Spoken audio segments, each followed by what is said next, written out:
and so when he had his farm surveyed, the surveyor discovered copper or zinc ore. And over the course of a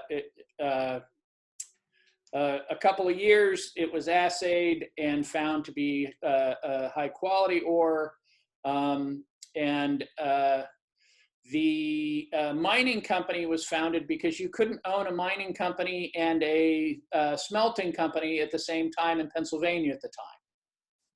And so the mining company was founded as the National Mining Company.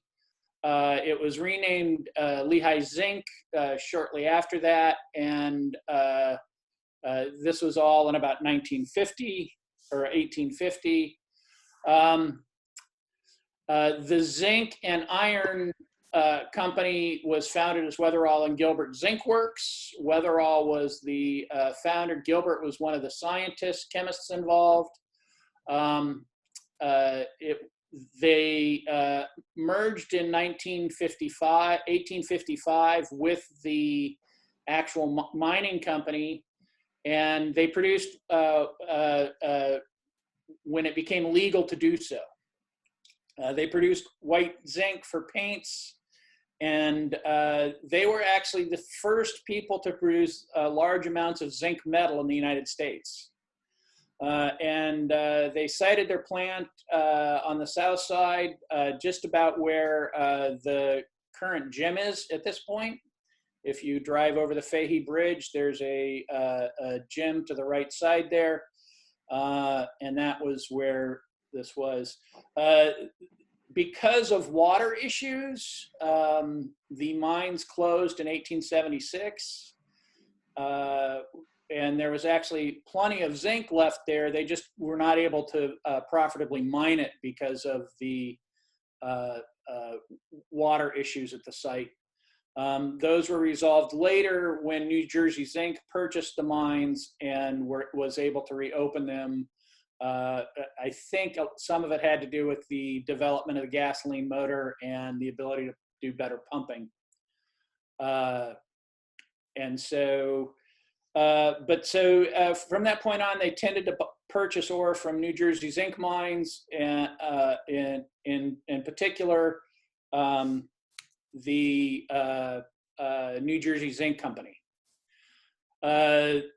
The Palmerton site was initially founded in 1896 by the Lehigh Zinc and Iron Company, and they built the West plant. And the West plant is actually over here. You see that labeled as New Jersey Zinc because shortly after this was founded in 1897, the New Jersey Zinc Company purchased them.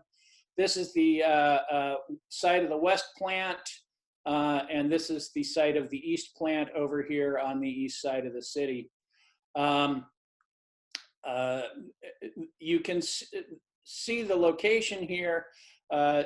And that direction is north, and we'll see the prevailing winds in another slide or two. And so they operated as New Jersey Zinc from 1987 on. New Jersey Zinc actually produced red and white zinc paints from ores found locally in Franklin, New Jersey at a Newark plant. White zinc oxide and metallic iron were produced from waste material. This came out of the New Jersey Zinc annual report in 1852, which somehow I found online. They had an assay of the mines at that point, and I was entertained by the statement of the quantity of franklinite owned by your company is so great it cannot be exhausted within the present century, and it may be regarded as almost inexhaustible. And of course, the mines in New Jersey are pretty much played out at this point. One site of the lack of vision for us in terms of how long these things and how big our operations actually were, and how the fact that we can change the environment. New Jersey Zinc purchased Lehigh Zinc and Iron Company in 1897, as I previously said. The West plant was founded, and then they incorporated Palmerton in 1912, and it was named after the current chair, New Jersey Zinc, and it was incorporated so that they could house the workers at the plant. Gulf and Western purchased New Jersey Zinc in 1966. New Jersey Zinc assets out of Gulf and Western were purchased by Horsehead Industries in 1981, which was a slick move by Gulf and Western to avoid liability. It got added to the EPA Superfund list in 1983, and most of that responsibility fell on Horsehead Industries. In 1983, they cited the poor zinc market. Part of it obviously was the addition to the Superfund list. But they converted the East plant to a hazardous waste recycling facility, which no longer emits a whole lot of pollutants into the area.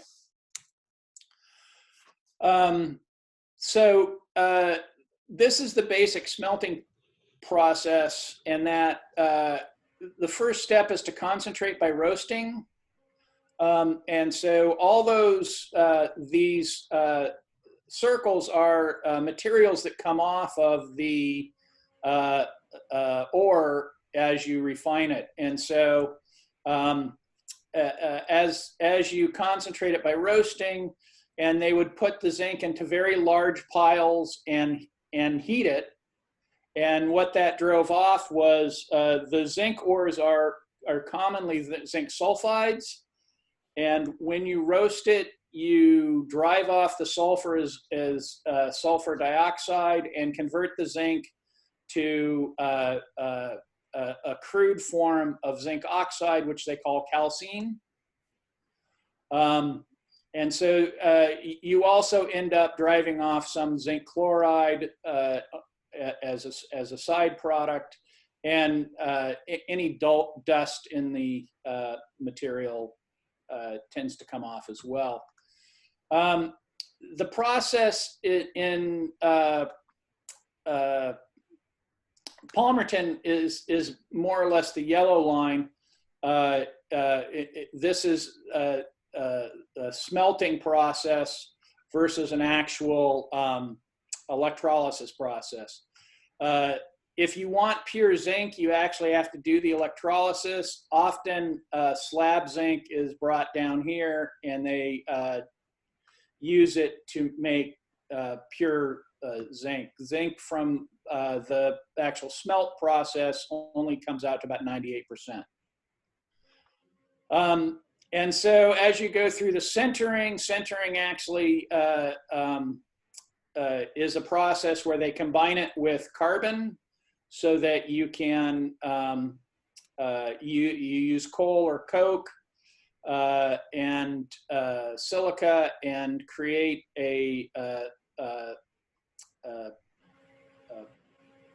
then the zinc sulfate is actually the calcine there, and you create what they call briquettes, and then you put it in a retort and create molten zinc and send that over to casting and create lab zinc. This is the actual patent for the smelters. And one of the issues with the smelting of zinc is that it goes through a vapor process. And this has always been an issue when trying to prepare zinc. From very early on, it used to be heated in clay vessels with carbon.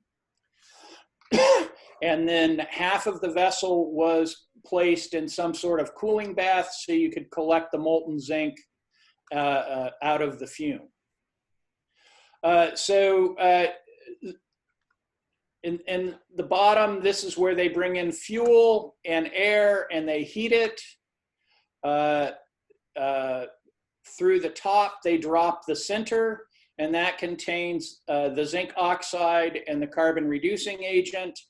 And they pump in oxygen, and they burn this in an environment to create carbon monoxide. The carbon monoxide then is converted to carbon dioxide, and converts the zinc from zinc oxide to metallic zinc. That metallic zinc is there as a vapor. And that vapor is then taken off on this side, and this is actually a cooling chamber. And the idea is that it would cool to a liquid, and then the liquid would be drawn off. Of course, you still have lots of other gases that you've got coming off, and those gases go off the stack. One of those gases is actually cadmium, because cadmium is more volatile than zinc. It's also, zinc ores tend to contain lead and copper. Presumably there's also some mercury in there, but nobody seems to have followed the mercury path very far along the line.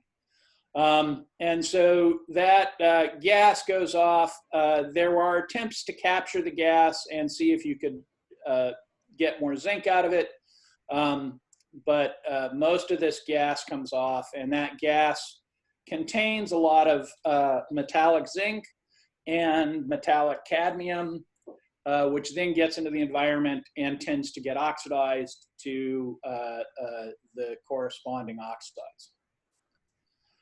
And so this is actually the source of most of the contamination on the mountain, is this smelting process. And when it was declared a site, the EPA assessment, these are the basic findings: extensive contamination of the surrounding town from zinc, cadmium, copper, and lead. During active operations, life-threatening levels of sulfur oxides. And then deforestation from metal and sulfate from deposition on Blue Mountain, and contamination of local and groundwaters from deposited metals and cinder bank leachate.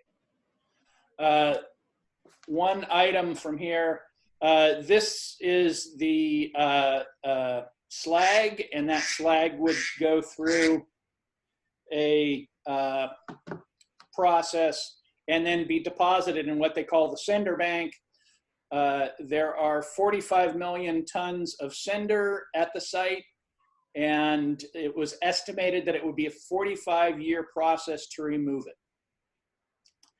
And so we'll talk a little bit about what they did to that.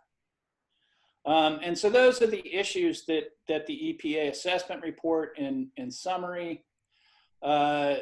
The total estimate of metals, and this is in tons over the 82 years of the operation at the site, 3,740 tons of cadmium, 7,560 tons of lead, and more incredibly, almost 280,000 tons of zinc. And my guess is that would make a lot of zinc plate someplace. Yeah. Can I ask, please, in Australia, where in Broken Hill, where there are very large deposits of zinc and lead, there's also silver, a lot of silver, actually. I guess I assume there is no silver here. They don't report silver. What's not here in this, and they did not talk about the emission of copper, but there is copper in the emissions as well. So, no silver, yeah, no silver, yeah. And yeah, I assume if there's copper, there'd likely be silver as well. That is, ironically, you don't think about it, but silver is often a contaminant in a copper ore. Mm-hmm. So this is the Blue Mountain above the East Plant. And these are the sampling sites that we looked at. We looked at sample site 1 and 2. Sample sites 1 through 5 are from a paper from a Rutgers microbiologist who more or less snuck onto the plant site to get materials from the sampling site number 1. Then their remote site is actually up at the water gap, and so I haven't shown that. We took samples from site 1 and site 2, and there are several other folks that have taken samples at these sites. We were unable to get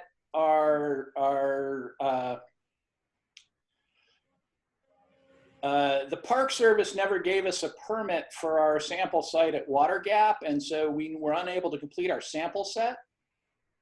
And so our samples were never analyzed, but we do have data from the other samples. That's site 1 over there on the left-hand side with the shovel. You can see that you've got some fairly sparse ground cover there. Site 2 up on top of the mountain seems to have a little more cover, but as you get past that organic layer, it becomes very rocky very fast. And so you can see a couple of the rocks we removed from the site.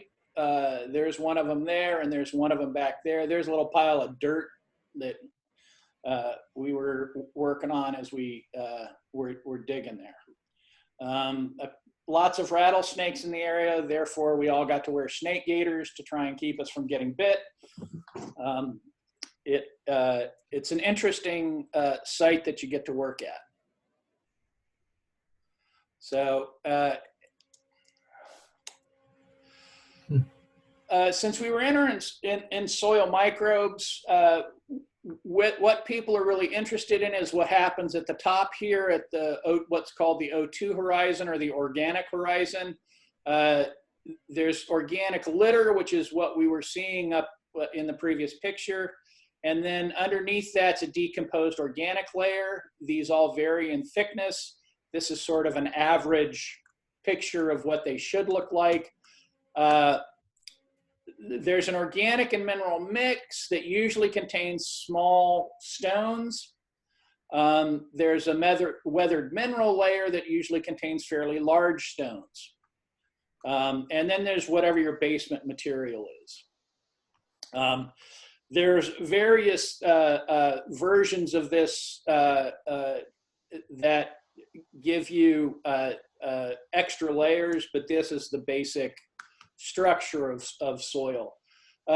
This is the stuff that you want to grow things in, is this decomposed organic and organic mineral mix.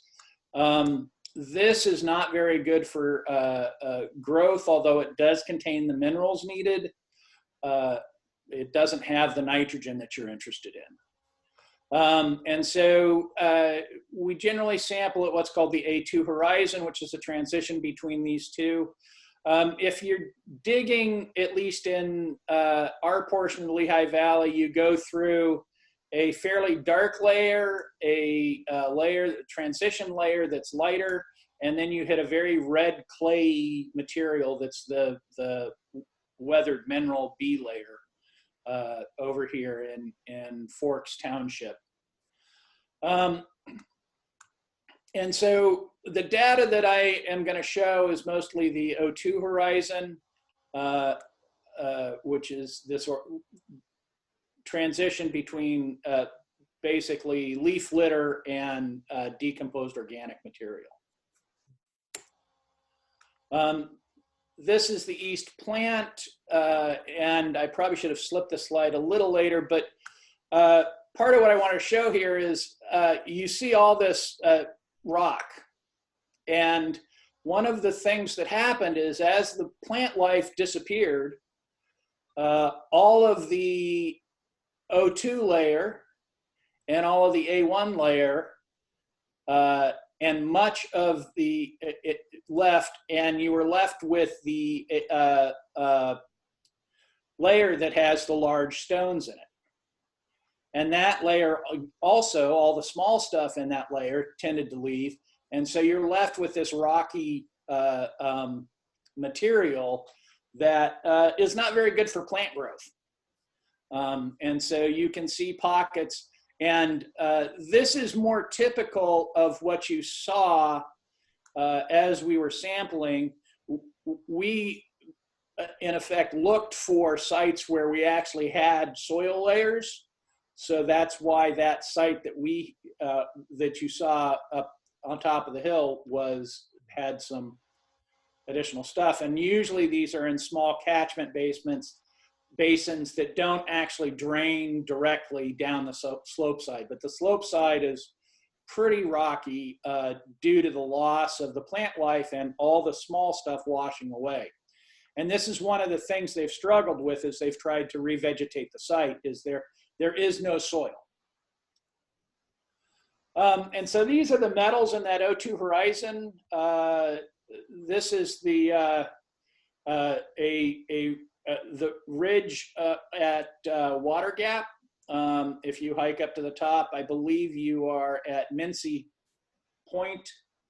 And so that's where it is. And these are the levels, and you can see these are all there. All of these levels are below EPA levels for remediation, although they are somewhat higher than would be expected otherwise.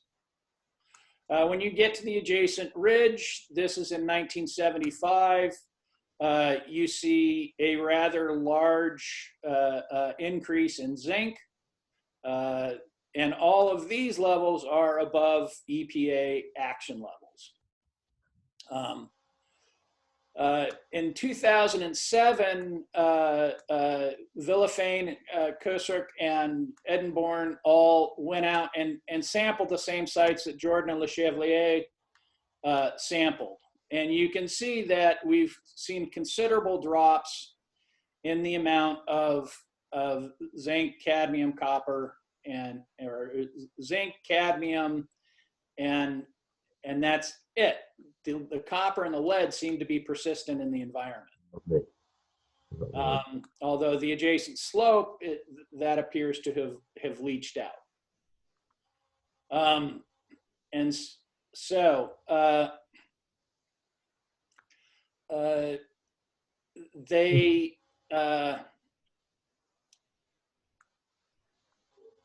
and again, this is just below the actionable level for lead.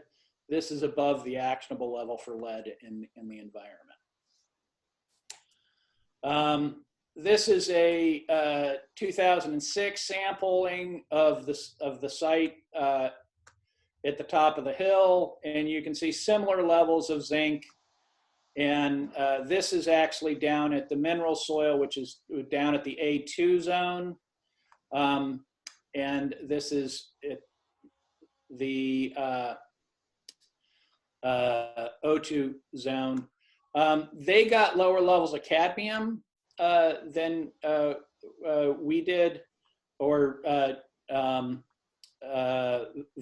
Kosuk, and Edinborn did, but similar levels all the way across. So just a consistency in the evaluation of the site. The notable part of this is these folks actually got the pH, and you can see that these are at 4 and 4.4. And both of those are considered acidic soils below normal soil pH.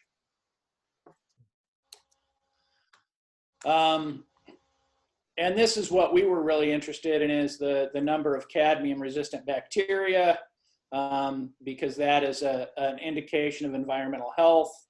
On the surface, it's actually not all that great, but down at the A2 level, almost all of the bacteria were cadmium resistant. We didn't get very far on that project due to a tenure decision.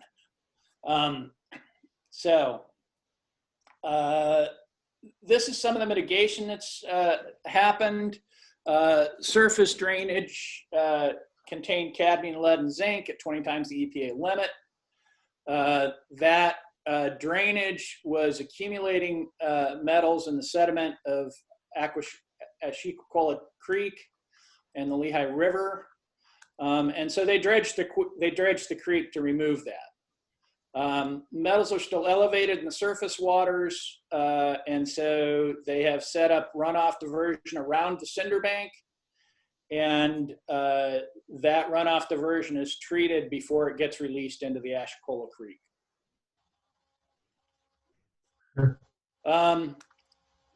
The primary source of that appears to be the cinder bank, and so the cinder bank has been capped and vegetated. It's been capped several times with several different materials. This is actually when they were working on capping the cinder bank, this is actually use of mushroom soil.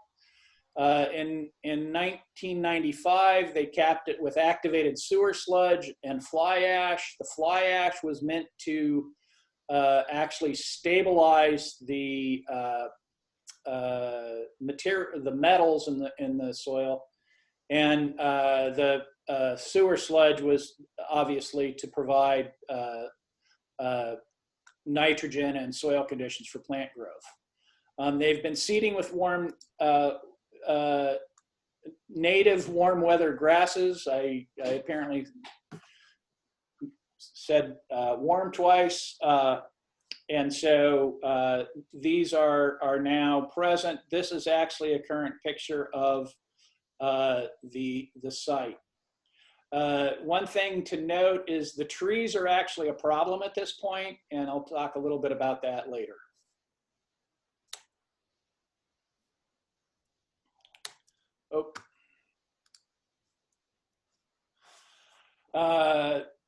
Shallow wells have been contaminated by the metal leach, and the deep water wells were not. There are 2 layers in the aquifer, and so they eliminated the use of the shallow water wells in the community, and so to eliminate the issue. For the ridge, they have treated that with lime fertilizer and native grass seed in an effort to improve the soil conditions. And those are the grasses. They're working with a nitrogen fixing legume to improve the soil without requiring more fertilizer. And so this is a shot in 2007 before they actually did the vegetation. And this is stolen from Google Maps. And there's a couple things. One is you'll notice that in the next slide, the maps are a lot better. But the other part, this is the impacted zone. This is the Lehigh Gap Nature Preserve. And then this is the Appalachian Trail along the top here. And this is the slope. And you can see that the slope is pretty brown and not together all that, you don't see vegetation. This is the shot of the same region in 2020. And you can see this vegetation here along the slope. You can also see that Google Maps has improved their identification of roads and streets in the system. And so that seeding has started to take root, and you can see that we've got an improvement in the green on the hill. The top of the hill is still pretty barren. Part of the success of this is if you see that not a very natural line there, and that's actually a fence line.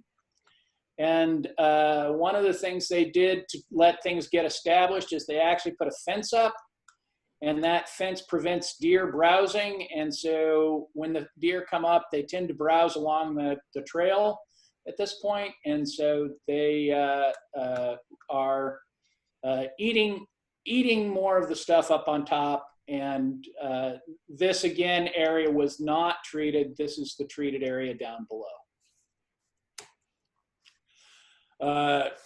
Trees are actually an issue because they tend to get down far enough to accumulate metals.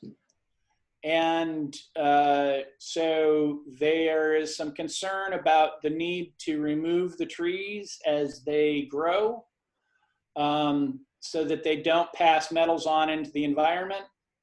The grasses do not penetrate the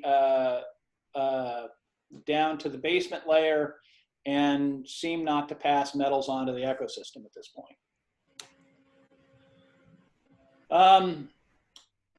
Original leads in the community, this is actually the town itself.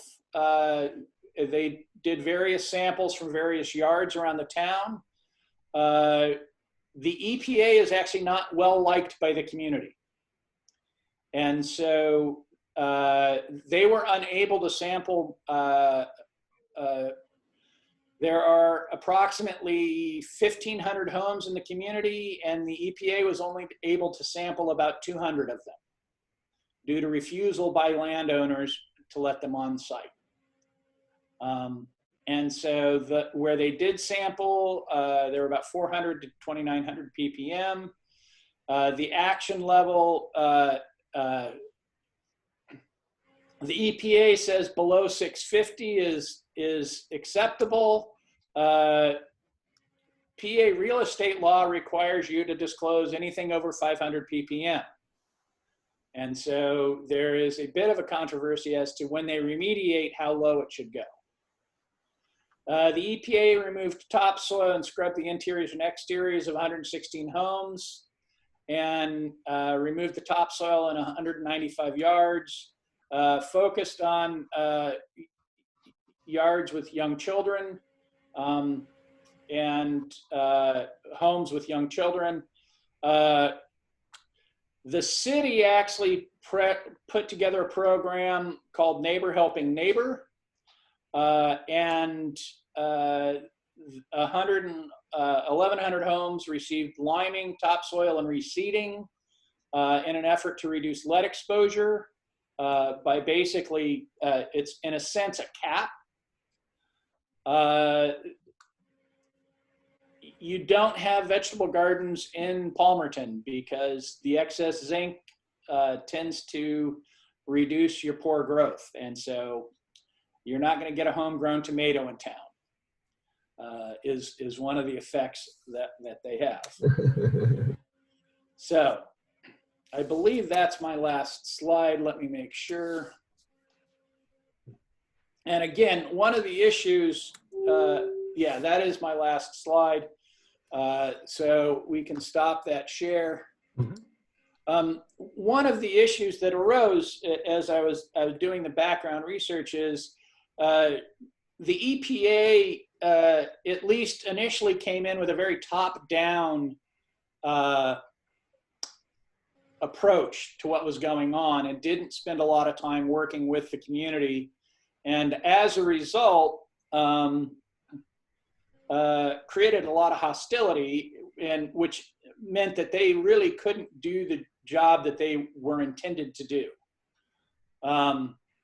And they also ended up, because of that conflict, struggling to work with the community on a long-term basis. Part of that comes from the city fathers who had a vested interest in not being declared a Superfund site. And so there are some issues there of that were engendered by the community in terms of that. So. Thank you, John. I probably people have questions, but I want to ask Lindsey and give her some time here since we're quarter to the hour. So Lindsey? Sure. I mean, if there's a quick question, I wanted to have a quick question, but I do have a few slides that I'd like to go through in the last 15 minutes. Yes. Okay. Why don't we just go to that and okay. and we'll save the questions for after. Okay. So let's see if I can share. Okay, so you all able to see this? Yes. Yeah, Okay. much Yes. better than mine. How did you do that? I just went to slideshow mode and shared it. Tell us. Okay, so this work was a collaboration between Dr. Amy Favor, who fortunately was able to join us today. So welcome, Amy. So she is in the Department of Biological Sciences at Cedar Crest, and I'm in Chemical and Physical Sciences at Cedar Crest. And Stephanie Augustine, who is a resident of Palmerton, and she graduated from Cedar Crest in 2014. She was working on a project with Dr. Favor and looking at both the biodiversity of plants in this region, as well as wanted to look at the metal content in the soil and see if there was any kind of correlation between the metal content in the soil and the diversity of vegetation that was able to grow up on the mountain. So I thank John for giving us a good amount of background, but it's the Lehigh Gap Nature Center that's been doing a lot of work up there to educate as well as help remediate the space up there. And some of the work was with reseeding. So this is a table here that shows the different grass seeds that were seeded up on the mountain. And so it's a variety of, those species. So I won't claim to be an expert on the botany side of things, but I certainly welcome Amy to chime in if she has more to add here. But I just want to go over a little bit about what our project was and just add a little bit to the conversation. So the project selected for us to study different transects on the mountain, which were areas on the mountain that seemed to have less ability to grow vegetation. So the student Stephanie, she was looking at taking soil samples in these spaces, as well as surveying the different species of plants that were able to grow in these areas, as well as the surrounding areas, to see which species of plants were able to grow in these barren regions versus the spaces that had more variety of plants. So this, you can kind of compare this image to the map that John was showing in his slides, and in the space below it just shows the zoomed in transect 1, 2, and 3, and it shows the highlighted spaces on those 3 transects. So this is just a little bit of data from Stephanie's work, in that she analyzed the vegetation in up on the Blue Mountain. In the different transects, there was in the transect 1 and transect 2, there was the Minuardia patula, which was the main type of plant that was able to grow there, whereas in transect 3 it was the Panicum virgatum, and I'm going to torture the names here, but she was able to identify the different plants or grasses that were able to grow in these spaces. Okay. As far as analyzing the soil, we were looking at the surface soil, and we were measuring not just zinc, but we also looked at lead. I don't have the lead data to share here, but the process that we used to sample the soil is we took soil samples just from the surface soil and dried them out in the oven. We broke them down in acid, and then we used flame atomic absorption spectroscopy in order to quantify the amount of zinc in the soil. And then what we were able to do is compare the concentrations in parts per million of zinc in the soil samples that we sampled. We were able to compare those to the historic tests up in that region. So this is a table that summarizes our findings, which is the 2014 data compared to previous work. So these 1, 2, 3, 4, these are the references, and if anybody wants those references, I'm happy to share them. But those are the previous studies that John alluded to some of these, as far as the soil content of zinc in parts per million, which was very, very high back in the 1970s. And our work, we identified that there was a significant range between 9,000 and 29,000 parts per million of zinc, but it does show that there is a consistent a set of data that shows that we have had progress up there with the remediation efforts. We tried to make some correlations between whether there was more biodiversity in the less barren areas, see if there was a correlation between the amount of zinc versus the number of plant species that were able to grow in those barren spaces. We didn't see any kind of correlation, like a higher amount of zinc meant less biodiversity, but we were happy that we were able to contribute to ongoing research up on the mountain.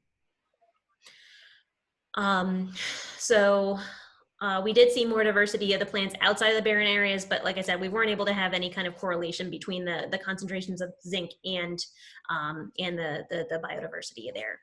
So I did rush through that a little bit because I know we're short on time, but I'd like to go back to the shared view. So I guess stop share here, so that hopefully we still have a couple minutes for questions or conversation. And Amy, I certainly welcome you to add more detail from your side of things. I was just going to say really quick, thank you so much, both of you guys. That was great. The one thing I was going to say with Lindsay's presentation of our data, just to be clear, there were the 3 transects, and along those transects we had 2 plots. And so there were plots that were in the areas that that seemed to be barren, and there was a paired plot that was right next to it that had more vegetation. And so when she was saying that we found some variation in the number of plant species, there were more plant species in the non-barren plots.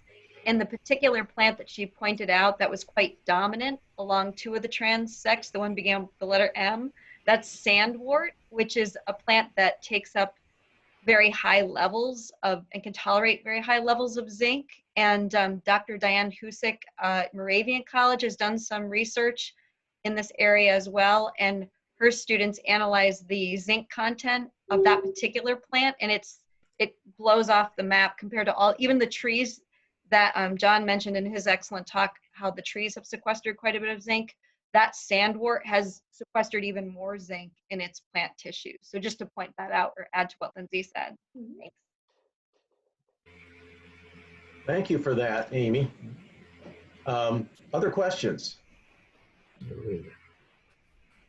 I wanted to say thank you also to the 3 of you for a very interesting presentation.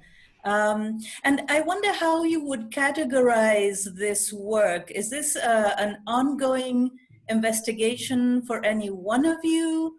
The reason I'm asking is that Tammy Meislewick at Penn State Berks also had students up on the mountain looking into these issues. I don't know if she currently has somebody working on it, but I think it would be a wonderful opportunity for collaboration.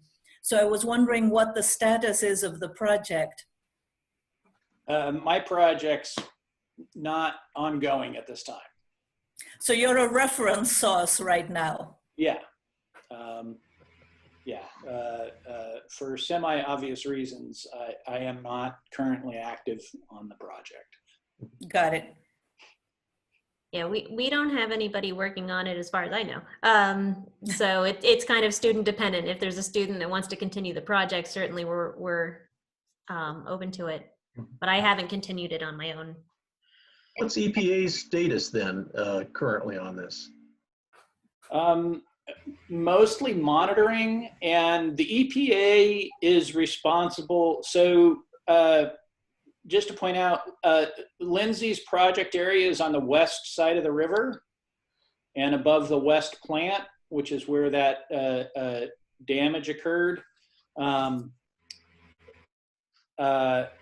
And then my project was on the east side of the river, which is right above the town and the east plant. And so they're actually governed by two different groups of people. The area that Lindsey's working on is governed by the Lehigh Gap Nature Center. And so there is work with the EPA going on there. But the treatments on the east side are ongoing with the EPA. There is a full-time EPA employee that is assigned to the area that does assessment. I don't know the status of that assessment currently. We worked with her to do to get to the sample sites. Horsehead Industries, which is no longer Horsehead Industries as of a couple of years ago, is obviously not comfortable with people getting onto the site willy-nilly. And so although the prior activities were basically guerrilla science, currently you need to work with the EPA office to get there. Yeah. Okay. If I can just follow up with that, two parts. With Lorena, your question about collaboration and the professor from Penn State, Burks. As John pointed out, there are two sides to the river. And so with the Lehigh Gap Nature Center, again, Diane Husick at Moravian College has been coordinating all the research projects that happen on that side of the river so that people can keep track of who's working there and so plots don't overlap and that people can collaborate. And they do have meetings every once in a while where people share out the data from their projects. So that's a great resource for at least for that side of the river. But also last year, I was on sabbatical in DC at Georgetown University, and one of the graduate students in the department there had been an EPA intern. And when she heard that I was from this region, she was so excited because part of the research that's been done in this area is sort of one of their poster childs. They have they sort of use that as an example of some success that's been done with remediation. So it was kind of exciting to hear that part. Do you recall the name of that person? Yes, I'm seeing her face and I know whose lab she's in. Give me a second. No, and she just got married too. So I'm just trying to, Jewel, her first name is Jewel and I'm totally blanking on what her last name is. That's okay. We can email or something. I'm just curious because it's so interesting to see a group of people working on a local problem like that. It seems ideal, you know, for many symposia, conferences, ways of interacting with society. It's just a wonderful project. So thank you all. And Dan Kunkel, who ran the Lehigh Gap Nature Center for years, brought all of us there in the first place. So he is to be applauded for all of his efforts there as well. It's been great. Thank you. Other questions? If not, thanks a lot, John and Lindsey. That was really great. And thank you, John and Lindsey. This is I think, while we don't necessarily have to call it a poster child for I just want to say thank you for John and Lindsey. It certainly has been a good success story. I spent many hours staring at the site.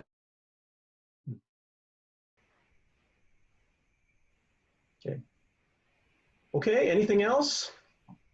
I think there was a question from Jeremy. He says, do you have a sense of why the zinc soil levels seemed higher in 2014 than 2017 or 2007?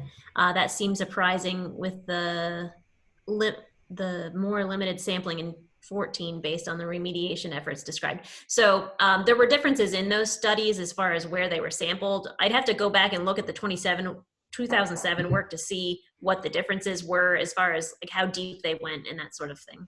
We were just looking at surface soil for our particular work. Yeah, the other issue is again, Lindsey's samples are on the west side of the river. Our samples are all on the east side. Okay. There's I don't have references up, but there's a 2011 paper or the 2000 samples, that paper does contain information from the west side of the river. So let me see if I can find that real quick.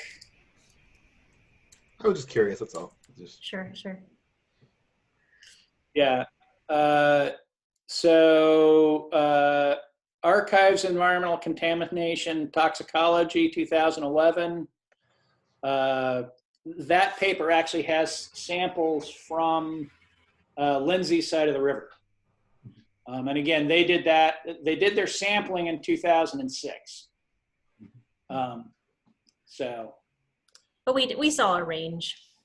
Yeah, and I'm certain that if I went out, you would get a range. Yeah. Right. A lot of Lindsey's samples are down slope. A lot of my samples are actually on the ridge. All right. I thank you for allowing us to share today. I have to run to a 1 o'clock meeting now. Yep. Yeah, I have to leave because Yes. there is someone that needs to use this computer for a 1 o'clock meeting. All right. Thanks for wedging us in, guys. Thank you all. And thanks Thank everyone you. for attending. Thanks. Great Alrighty. seeing you all. Take care. Thanks. Bye-bye.